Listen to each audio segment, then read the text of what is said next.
So there was a post on X yesterday that kind of got my attention in a way that I was like, how did somebody not know this? And the concept, the post was, well, let me show it to you. It's sometimes easier to show than to tell. It's this right here. I was today years old when I learned that Disney worked with the US government to create short films that vilified Germany during World War II. We've been lied to on an unimaginable scale. Well, first off, you haven't been lied to. That's not been hidden. Um, and I know we live in a world where we want to vilify every big company, but big companies employ people, and big companies weren't always the big companies of today. During World War II, Disney Corporation was not the Disney of today, and there was a lot of doubt on whether or not they were even going to make it at some points. They were kind of going broke off and on. Every feature film was a lesson in, are we going to have enough cash to finish this? That kind of stuff.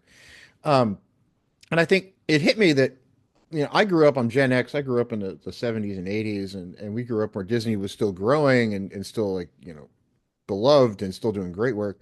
And now they do a lot of, shotgun approach where they throw a lot of stuff against the wall. They do some fantastic things, some not so good things.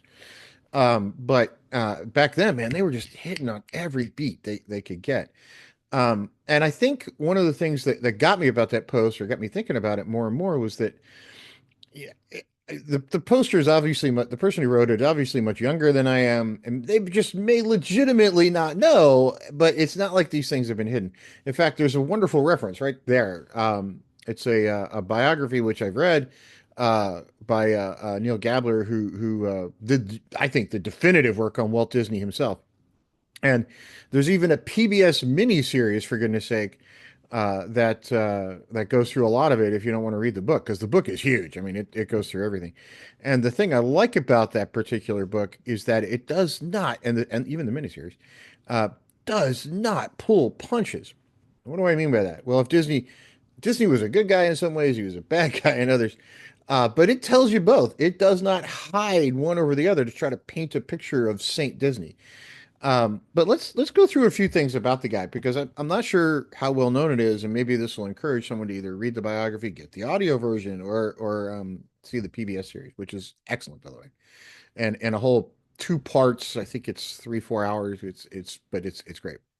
So Walt Disney himself grew up just poor in the early 1900s. So he grew up in a time when to be poor was much different than it is today. I mean, way different than it is today.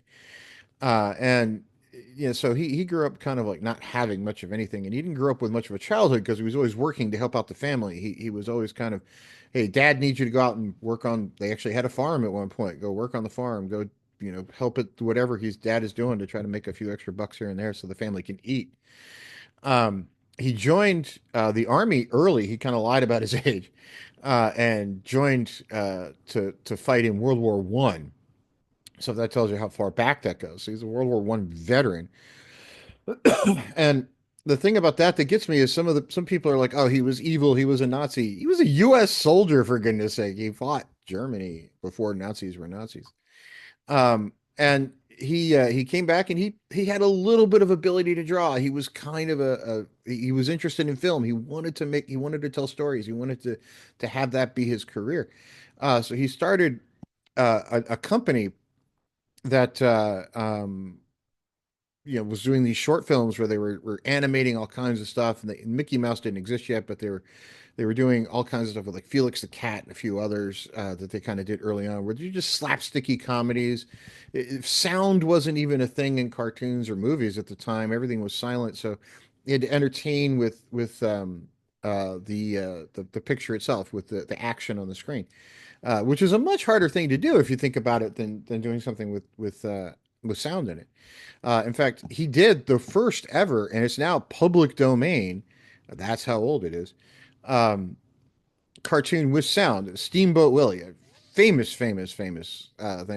It's got cheesy sound in it, just whistles and things. But this was the preview to movies before you had previews to movies. So you can actually download that now on the Internet Archive and chop it up yourself and use it because it's public domain. It's out there. But that was the one that really put Mickey Mouse on the map, and it kind of put Disney and iWorks out there. And they then kind of went off on this tangent of, hey, instead of making things about Felix the Cat, let's get organized and let's make Mickey Mouse and his Mickey Mouse's friends, and Mickey Mouse then blew up. It was huge. It was everywhere. So of course they formalized the company a little bit, and they made more short films and more short films and more short films, and they were all these previews to movies out there. This was before Saturday morning cartoons even were a thing, because it was before TV really was common. So you had to go to the movies to see this as the preview. There were apparently several times when um, audiences at movies would say, "Run the preview again," because these were so original. They were so new. Now, fast forward to Disney as a much larger company, and they wanted to do a feature film. Nobody had done a full length feature animated film before. That was just unthinkable. I mean, who would do that sort of thing? So in 1937, starting much earlier than 1937, but they released in 1937 this crazy thing called Snow White and the Seven Dwarfs. That thing's almost 100. I mean, it's what, almost 90 years old now. And if you watch it, it still holds up today. And by the way, I'm not sure we could accomplish this today with just human artists. Now, that being said, if you watch the biography or read the biography or watch the PBS special, it will tell you straight up that there were master artists that were getting paid living wages, and uh, assistant artists or coloring people who, were being paid barely enough to eat, in some cases, not quite enough to eat if they had a family. But it was, the Depression, and people were happy to have the job. So it was at a time when the economics in the United States was not all that great. Um, and so then you fast forward through that one. You go through the next couple of films, which were Pinocchio, Fantasia. Fantasia just about broke the company also, because they weren't quite sure how that was going to go. And at that point, Europe was being pounded in this whole thing with Nazis, and Germany in World War II was kind of in the early stages of going.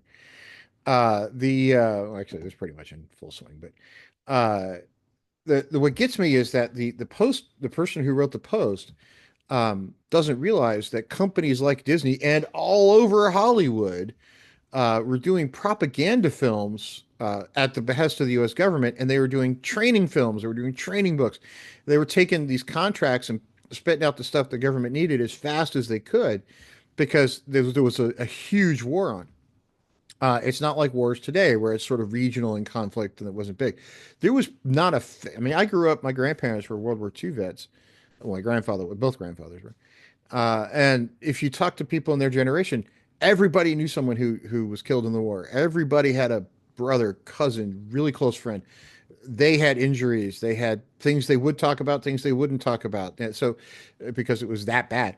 So that generation kind of grew up with this world of, we weren't sure we were going to win that one. And Germany was, doing prison camps and all this other stuff to really, they had a goal. They wanted 1,000-year Reich, that where Germany controlled the whole planet.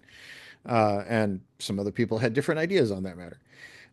So, it was this worldwide effort brought to bear. I don't think there was too many countries that weren't involved. There might have been a few African nations that weren't, that are very small, maybe a few Caribbean nations that weren't, but there were not many nations that were left unscathed by that conflict. It was everywhere.